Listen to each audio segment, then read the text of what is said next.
તમે ક્યારે સાંભળ્યું છે 165 રૂપિયા માટે ગ્રાહકે 10 વર્ષ સુધી કાનૂની લડત કરી?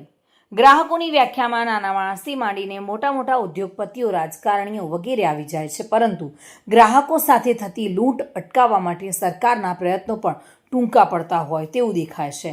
ઘણીવાર વસ્તુની કિંમત કરતાં વેપારીઓ વધુ પૈસા લેતા હોય છે, જેમાં મહત્તમ ગ્રાહકો માથાકૂટ કરવાનું ટાળે છે, જેના કારણે જ ગ્રાહકો સાથે થતી લૂંટ સતત વધતી જાય છે. આ વચ્ચે અમદાવાદમાં કંઈક અલગ જ કિસ્સો સામે આવ્યો છે.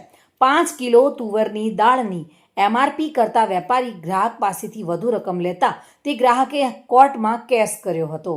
156 રૂપિયા રકમ બહુ નાની હતી, પરંતુ ગ્રાહક જાગૃત હોવાથી કાનૂની લડત આપી હતી અને આ લડત 1-2 વર્ષ નહીં પરંતુ 10 વર્ષ સુધી ચલાવી હતી. છેવટે તાજેતરમાં જ ગ્રાહક કોર્ટે વેપારીને 50,000 રૂપિયાનો દંડ ફટકાર્યો છે. સાથે જ ગ્રાહકને 156 રૂપિયાના 7% વ્યાજ લેખે વળતર આપવાનો હુકમ પણ કર્યો છે.